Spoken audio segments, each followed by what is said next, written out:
For most of us, thinking is at least somewhat unpleasant. We try to avoid it where possible. For example, I asked these guys, how long does it take for the Earth to go around the sun? What do you reckon, cuz? Is it 24 hours? Obviously a day, yes. Or take this problem, which has been given to thousands of college students. You go into a toy store, and there's a toy bat and a toy ball. Together they cost $1.10. And the bat costs $1 more than the ball. How much does the ball cost? 10 cents.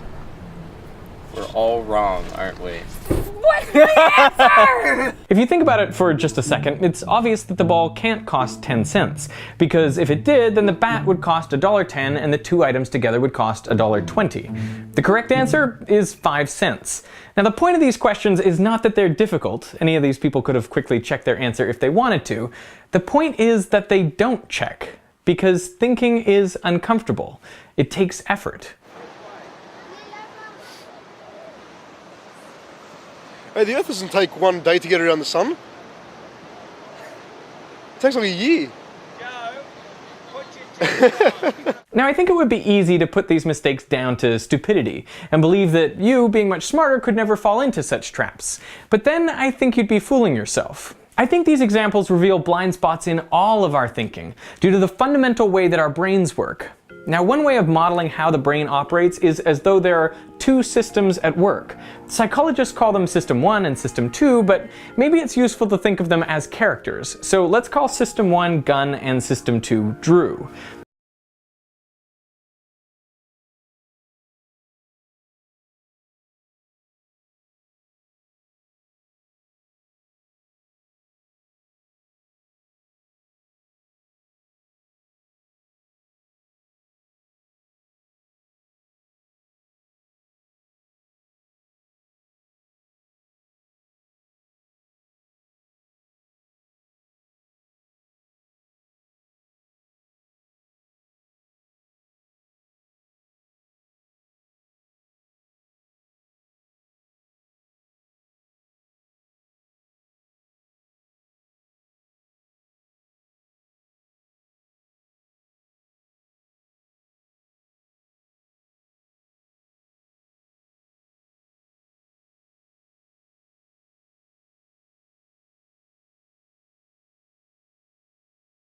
For example, what does this say? Did you notice that the H in the and the A in cat are actually the same symbol? But you had no trouble reading it because Gun made the correct automatic assumption. So although Drew is unaware of what Gun is doing, it's Gun's perceptions that become the basis for your conscious thoughts. The way I like to think of it, each of these characters is related to one of your main memory structures. Gun's automatic responses are made possible by long-term memory, the library of experiences you've built up over your lifetime. In contrast, Drew exists entirely within working memory, so he's only capable of holding 4 or 5 novel things in mind at a time. This is perhaps one of the best known findings from psychology, that our capacity to hold and manipulate novel information is incredibly limited, like when trying to remember a string of random numbers. 6, 7, 5, 5, 3, 1. Yes. But we are able to overcome these limitations if the information is familiar to us. For example, let me give you 4 random digits, 7, 1, 0, 2. Now these would normally take up most of your working memory capacity just to remember, but if you reverse them, 2017, they are now just one thing, the present year. The process of grouping things together according to your prior knowledge is called chunking, and you can actually hold 4 or 5 chunks in working memory at once. So the larger the chunks, the more information you can actively manipulate at one time. Learning is then the process of building more and bigger chunks by storing and further connecting information in long-term memory, essentially passing off tasks from Drew to Gun. But in order for this to happen, Drew first has to engage with the information actively and effortfully, often multiple times. For example, when you were first learning to tie your shoelaces, you probably recited a rhyme to help you remember what to do next, using up all your working memory in the process. But after doing it over and over and over again, it gradually became automatic. That is, Drew doesn't have to think about it anymore because Gun's got it. Musicians and sports stars refer to this as muscle memory, though of course the memory is not in the muscles, it's still in the brain, just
This is called the add 1 task, and it forces Drew to hold these digits in memory while making manipulations to them. Now it's important to say the numbers back on the beat. Try this one.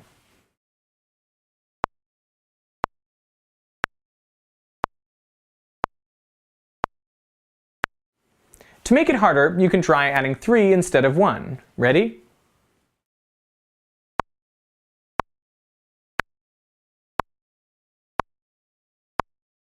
Now what you're unaware of is that as you're completing this task, your pupils are dilating. When Drew is hard at work, as he is in this task, you have a physiological response, including increased heart rate, sweat production, and pupil dilation. Watch how the pupils of these participants enlarge as they perform the add 1 and add 3 tasks. 4, 3, 9, 7, 2. 5, 4, 0, 8, 3. Excellent. Nicely done. Requires a lot of thinking. I know. That's the point. 6, 9, 1, 6. 7, 0, 2, 7. When this research was originally carried out, the researchers made a surprising observation. When the participants were not engaged with the task but were just chatting with the experimenters, their pupils didn't really dilate at all. This indicates that the add 1 and add 3 tasks are particularly strenuous for System 2, and that most of our day-to-day life is a stroll for Drew, with most tasks handled automatically by Gun. Just as we spend a lot of our lives lounging around, our brains spend most of their time doing the mental equivalent. And I don't mean to make that sound like a bad thing. This is how our brains evolved to make the best use of resources. For repetitive tasks, we developed automatic ways of doing things, reserving Drew's limited capacity for things that really need our attention. But in some circumstances, there can be mix-ups. For example, I moved to Australia in 2004, and one of the first things I learned was that to turn the lights on, you flick the switch down. My whole life growing up in Canada, Gun had automated that up means on. So no matter how well I, Drew, knew that down was on in Australia, I would for years continually switch the lights off when entering a room and on.